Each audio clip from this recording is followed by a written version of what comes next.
first experience would have to come when I was quite young, so like 3 or 4.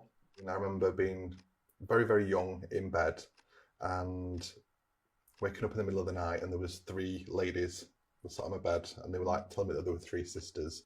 And within a flash, they disappeared. But it was very, very strange because I've also got quite a vivid imagination. So you kind of think, have I really seen it or have I not?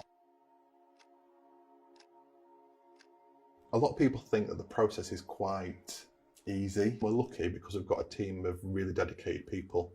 And even on the behind the scenes or running alive, people who have to do the technical stuff, so you have to get the equipment ready. We have to have who's going to drive to locations. We have moderators. There's so much to it that it's actually a bit mind-blowing of what actually goes into it. So you've got Rachel, who is the owner, director, lead of the group itself. She really encompasses every single person in the group and harnesses and lets them be unique rather than saying, don't do that, don't do this. She lets you be who you want to be. So always knew I was a little bit different. I grew up with many anxieties as well. And when I was 6, 7, I remember going to bed and hearing noises upstairs and trying to figure out what these noises were. And I know children see things, don't they? You see shadows and stuff like that. But then I started to see full people at like my bedroom door at the bottom of my bed. And I just ended up growing up thinking, this is normal, everybody sees it. My views on ghosts in general, I am extremely sceptical about ghosts. I'm not saying they don't exist, but I also can't say they do exist. But personally, I've not had any evidence that will make me say, yes, ghosts are real, ghosts exist. I mean, Gary on our team says he's a skeptic. I don't know if he is or not, but it's good to have an open mind. It's also good to have an objective opinion and an objective view from other people, because if we all believed in everything at the same time, it'd be boring. When I was younger, my granddad was my best friend, and he was very, very ill for a very, very long time. And when he died, I took it very, very hard, and it put me into quite a dark place. And it was always that I was looking for something to prove life after death. I remember growing up thinking, how am I going to cope when my parents die? How am I going to do it? I can't never do it. And then suddenly, my niece died at 19, and we had such a great relationship. And that absolutely, as you can imagine, it destroyed me. It sent me right back. I was so poorly.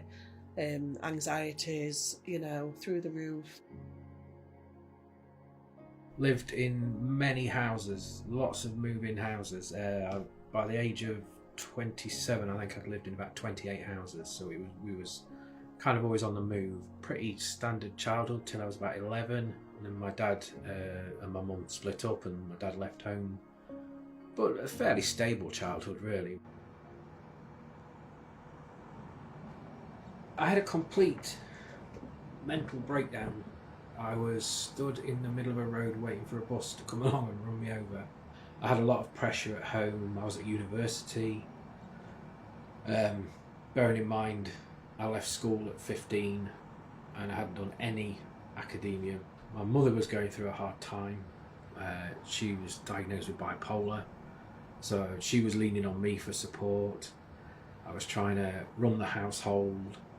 What actually sent me over the edge was I had a cat that was about 15 and he died, and he'd been kind of the only stable thing in my life up to that point.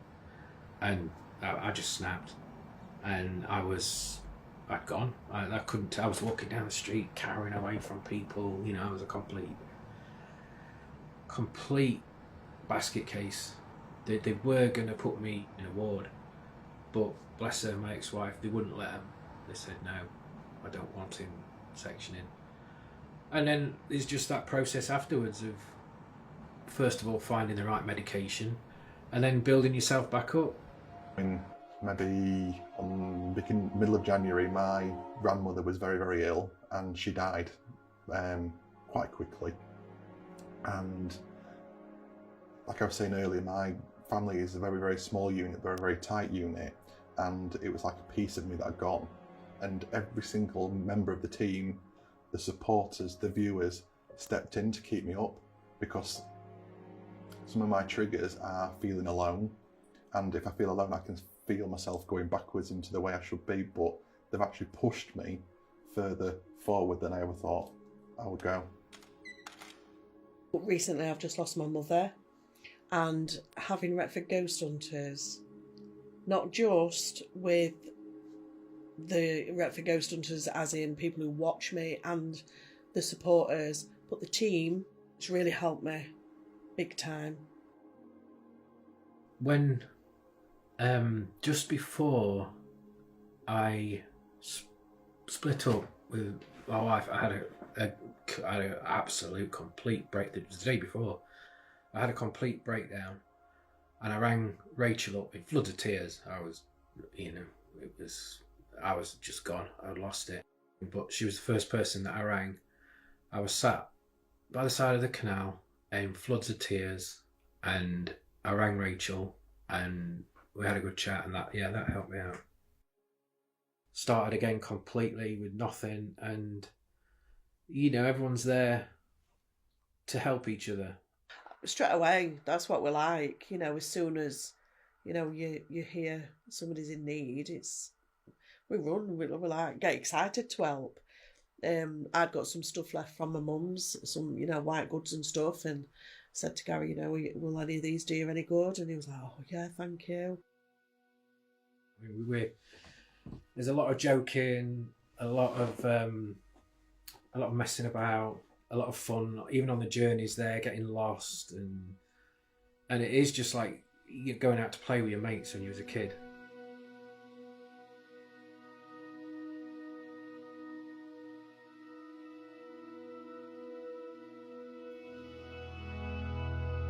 It's a group of people that I don't think would really meet up normally in a normal circumstance, but we all get on so well together. It is just like having all of a sudden a group of new best mates.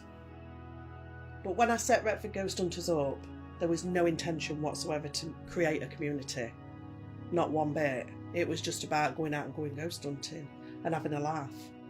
I think when I first joined, I wasn't even the person that I am now. It's kind of been a journey for me. So I came in unbelievably, I was quite shy for my first couple of hunts that I went on to, moving in with the group, and then your true personality kind of comes out. Obviously the friendship with everyone is fantastic, but on a personal level, it's made me more like I used to be. When I was younger, I used to be sort of very outgoing, always friendly with everybody, talk to anybody. And I kind of lost that. I've lost my way a little bit with that. So joining the team has brought that side out of me again. And it's, companionship. I think it's the best thing that's come out.